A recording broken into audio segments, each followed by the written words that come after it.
This goal should have been ruled out, but the Premier League has its own offside rule that no other league follows. When it comes to football rules, some can be subjective. What one person sees as a foul, someone else might say that there's nothing in it. You can have a penalty called and one person says the ref made the right decision, meanwhile another says it's soft and should be overturned. However, when it comes to decisions such as if the ball has crossed the goal line or if a player is offside, these decisions are black and white. They either are offside or not. There is no subjectivity, they are objective.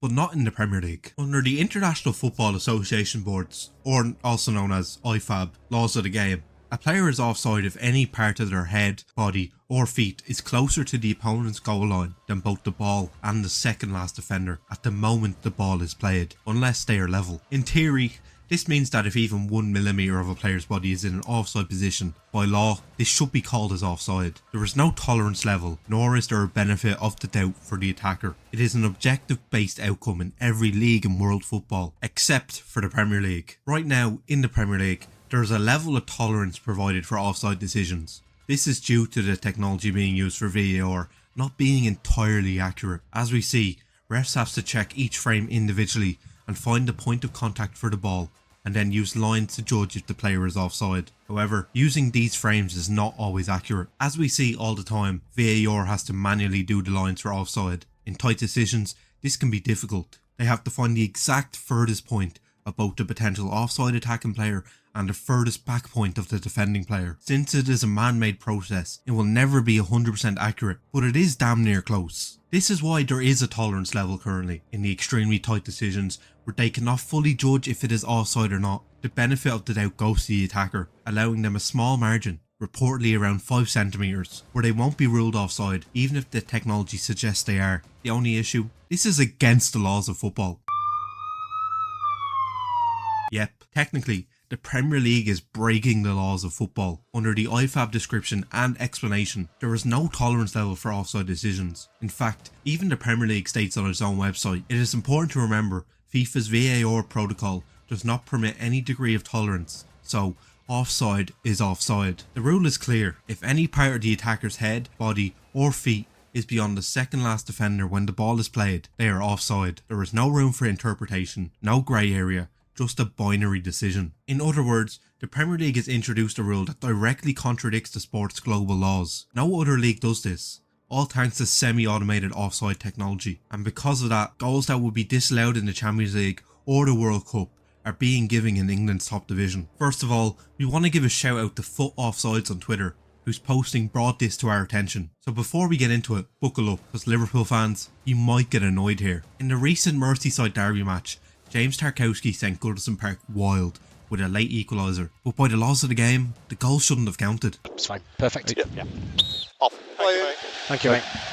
Wait. Abdoulaye Doucouré was actually in an offside position in the build-up to the goal. However, since it was so marginal, the tolerance level came into effect, meaning the goal stood. As viewers, it can be hard to spot these things, but the way we know that the tolerance level is in play is when the VAR only shows one line, a green line for just the defender. This is likely because if they showed a line that confirmed the player was offside, we suspect there would be quite a lot of angry football fans. But that's just my theory. Based on the Premier League rules though, this goal was correctly awarded, but based on the laws of football, it was an incorrect decision. If semi-automated offside technology was implemented into the league, this goal would not have counted, and Liverpool would have an extra 2 points. Another example comes in Newcastle's 3-0 win away against Wolves. This is less of a contentious one, as the Toon Army were already 2-0 up and it wouldn't have changed the outcome of the game, most likely. Nonetheless, Isaac's second and Newcastle's third goal was actually offside, but once again, it fell within the 5 centimeter tolerance level. Once again,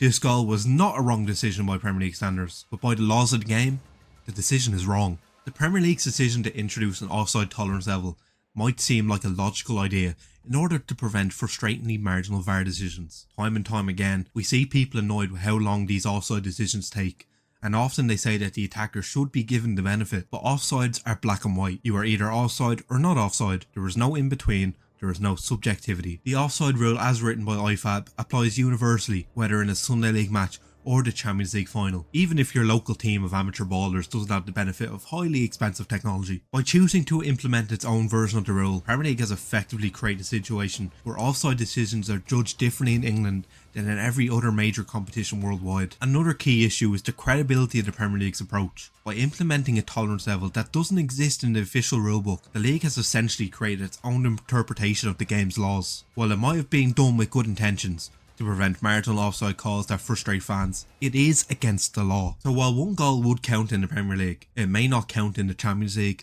La Liga, or any other of the top competitions. And that is due to semi-automated offside technology. One of the biggest reasons the Premier League's offside tolerance level is unique is that it wouldn't even be possible in competitions that use the semi-automated offside technology, or SAOT for short. Unlike the manually draw VAR lines used in England, which introduce an element of human judgment and margin for error, SAOT removes that subjectivity by using advanced tracking technology to make offside decisions with pinpoint accuracy. SAOT, which has been adopted by FIFA tournaments, Champions League, Serie A and La Liga, works by tracking multiple points on a player's body, using limb tracking cameras and AI driven software. This system eliminates the need for manually drawn lines and instead generates a 3D model of the exact moment a pass is played, detecting whether any part of an attacker's body is beyond the last defender in real time. The decision is made within seconds and is displayed with a visual representation for fans and broadcasters. Because this system is so precise, it removes the need for any tolerance level. The Premier League's justification for allowing a margin of error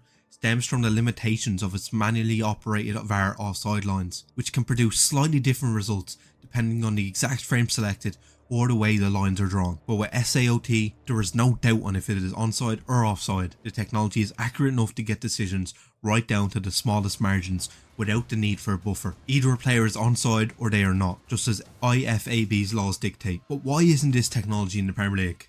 Well, it was supposed to be. Premier League clubs voted unanimously in April to introduce semi-automated offside technology into the competition for the 2024-25 season. It was never going to be ready for the start of the season, but it was meant to arrive at some point between September and the end of October, but it just never came. And we are now more than 65% of the way through the season, and it is still nowhere to be seen. While it was Liverpool on the end of a quote-unquote wrong decision against Everton, it could be your team next. The Premier League is technically breaking the laws of football. That could be the difference between a team winning the league, surviving relegation, or making European football. Yet, we still have no communication behind the introduction of SAOT, semi-automated offside technology. Thanks for watching. Let us know your thoughts about the Premier League breaking the laws of football. Do you think this tolerance level is acceptable, or have teams been robbed? Make sure to subscribe, like the video, and we'll see you in the next one.